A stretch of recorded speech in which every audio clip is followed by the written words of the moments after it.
नमस्कार दोस्तों, तो आप सभी के लिए नव वर्ष की हार्दिक शुभकामनाएं। डीपी कोचिंग इंस्टीट्यूट की तरफ से आपके लिए नव वर्ष की हार्दिक शुभकामनाएं और मैं प्रिंस पाठक आपके लिए नव वर्ष की बहुत सारी ढेर सारी शुभकामनाएं देता हूं। और आप ऊंचाइयों को छुएं, ये मेरा आपसे एक बहुत तगड़ी गुजारिश है कि आप एक ऊंचे पद तक पहुंचे और आप मेरे साथ अपना सहयोग दें। जैसा कि आप देख पा रहे हैं कि मैंने आपसे कहा था कि नव वर्ष के उपलक्ष्य पर मैं आपको मैथ की एक मैराथन क्लास देने वाला हूं जो कि रिकॉर्डेड होगी, तो मैं वो आपके लिए ले आया हूं। आपके लिए उसमें मैं एमसीक्यू क्वेश्चन से सारे क्वेश्चंस कराऊंगा, जैसा कि मैंने आपसे कहा था। सीरीज का नाम रखा है मैंने एसएससी जीडी का रामबाण। तो आप मेरे साथ क्वेश्चन में बने रहें, विद एमसीक्यू के साथ हम क्वेश्चन करेंगे। जहां बेसिक समझने की जरूरत होगी वहां बेसिक करेंगे। तो आप चलते हैं क्वेश्चन की ओर। जैसा कि आप देख पा रहे हैं, पहला क्वेश्चन है, यदि x upon 16 is equal to 196 upon x हो तो x का मान बताओ। देखो, आपको मैं बता दूं कि अगर इसका मल्टीप्लाई करेंगे इससे तो ये हो जाएगा x स्क्वायर, और इसका मल्टीप्लाई करेंगे इससे यानी कि 196 इंटू 16। जैसा कि आप जानते हैं कि x स्क्वायर है तो x पे से स्क्वायर हटाएंगे तो इसके ऊपर अंडर रूट लग जाएगा, ये हो जाएगा 196 इंटू 16।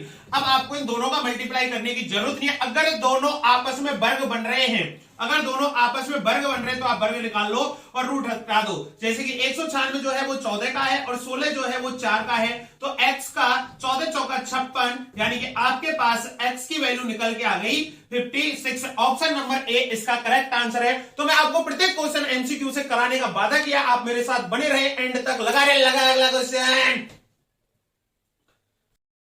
ले आया। अगला क्वेश्चन देखिए, निम्न में पूर्ण वर्ग की संख्या है। यहां पर मैं आपके लिए वर्ग को समझाना चाहूंगा, तो आप मेरे साथ देखिए। आपको एक बेसिक एडवाइस यानी कि आपके लिए फ्री की सलाह जो कि आपको माननी पड़ेगी। आपको कम से कम 30 तक वर्ग याद करने हैं और 20 तक क्यूब याद करने। तो देखिए, ऐसे क्वेश्चन को सॉल्व करने के लिए मैं आपको कुछ बताना चाहूंगा, तो वो आप मेरे साथ देखते रहिए। पूर्ण वर्ग की संख्या की बात कर रहा है तो देखो, 1 का वर्ग कितना होता है? 1 होता है। 2 का वर्ग कितना होता है? 4 होता है। और 3 का वर्ग कितना होता है? 9 होता है। और 4 का वर्ग कितना होता है? 16 होता है। और 5 का वर्ग कितना होता है?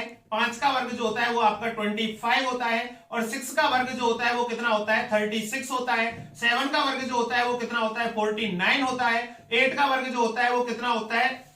64 होता है। 9 का वर्ग जो होता है वो कितना होता है? 181 होता है। वो 9 का वर्ग जो होता है वर्ग होता है वो कितना होता है? 81 होता है। और 10 का वर्ग जो है वो 100 होता है। अब देखिए, मैं आपके लिए यहां से कुछ बताना चाहूंगा कि आपके पास नंबर देखिए, 1 है, 4 है, 9 है, 6 है, 5 है। फिर देखिए शुरू कीजिए, 1, 4, 9, 6 और 5। यानी कि आपके पास देखिए कौन कौन सा नंबर नहीं है? 2 नहीं है, 3 नहीं है, 2 नहीं है, 3 नहीं है, 5 है, 6 है, 7 नहीं है, 8 नहीं है, और देखो डबल जीरो यानी कि सिंगल जीरो। यहां मैं लिखना चाहूंगा सिंगल जीरो। क्या लिखना चाहूंगा? Single zero. तो मैं आपको बता दूं कि जिन संख्याओं के अंत में 2 हो, 3 हो, 7 हो, 8 हो और केवल एक जीरो हो, केवल एक जीरो हो, वह संख्या कभी भी किसी का पूर्ण वर्ग नहीं होती।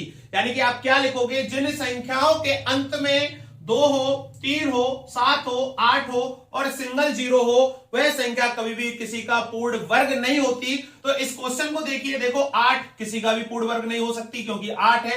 3 किसी का भी पूर्ण वर्ग नहीं हो सकती। 7 किसी का भी पूर्ण वर्ग नहीं हो सकती।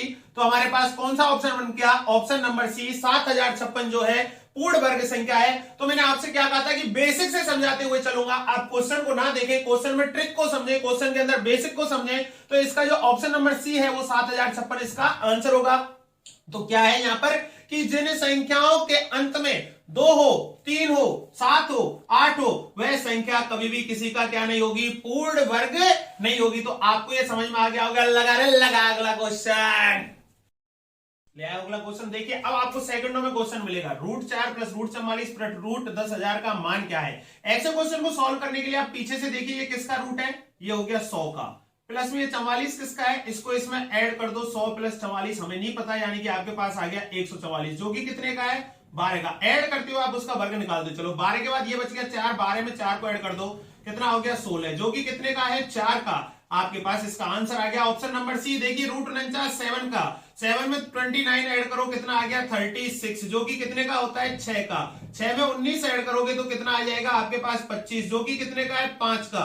5 में 11 ऐड करोगे तो कितना आ जाएगा आपके पास? 16, जो कि कितने का है? 4 का। 4 में 5 16 4 और 4 में 5 ऐड करोगे जो कि कितना आ गया 9। 9 कितने का है 3 का। इसका आंसर होगा ऑप्शन नंबर ए।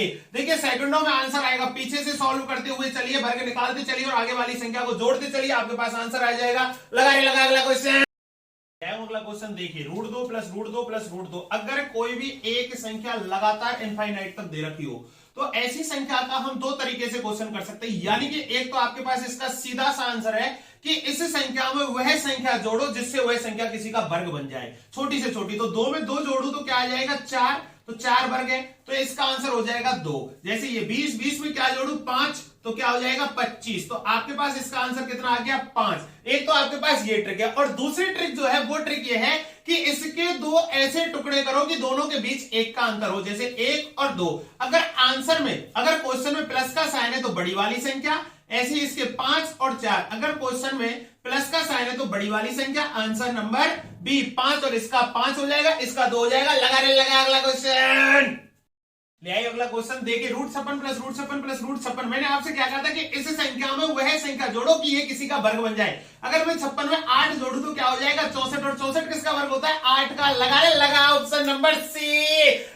अगला क्वेश्चन देखिए, √56 प्लस √56 प्लस √56। मैंने आपसे क्या कहा था कि जो ये संख्या दे रखी है उसमें ऐसी संख्या जोड़ो कि ये किसी का वर्ग बन जाए। तो 56 में अगर 8 जोड़ू तो क्या हो जाएगा 64, 64 किसका वर्ग होता है 8 का। Option number C. लगा क्वेश्चन। अरे आप एसएससी में सिलेक्शन चाहते हो या नहीं चाहते हो तो ऐसी ट्रिक देखने के लिए लाइक करें, शेयर करें, कमेंट करें। लगा क्वेश्चन।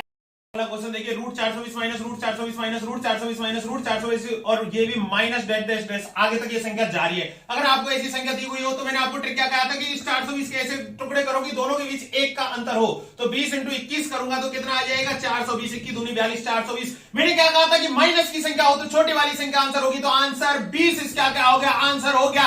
लगा क्वेश्चन। ले आओ अगला क्वेश्चन। देखिए क्वेश्चन को ध्यान से देखिए, क्वेश्चन पे निगाह टिका दीजिए। क्वेश्चन क्या है, √3 लगातार दे रखा है डैश तक। अरे कुछ नहीं सोचना, अगर ऐसे संख्या दे रखी तो उसका वही संख्या आंसर होती है। ऑप्शन नंबर भी 3। देख ध्यान से देखो क्वेश्चन को, देखो √12 लगातार जा रहा है, आंसर नंबर सी 12। ऐसी ट्रिक देखने के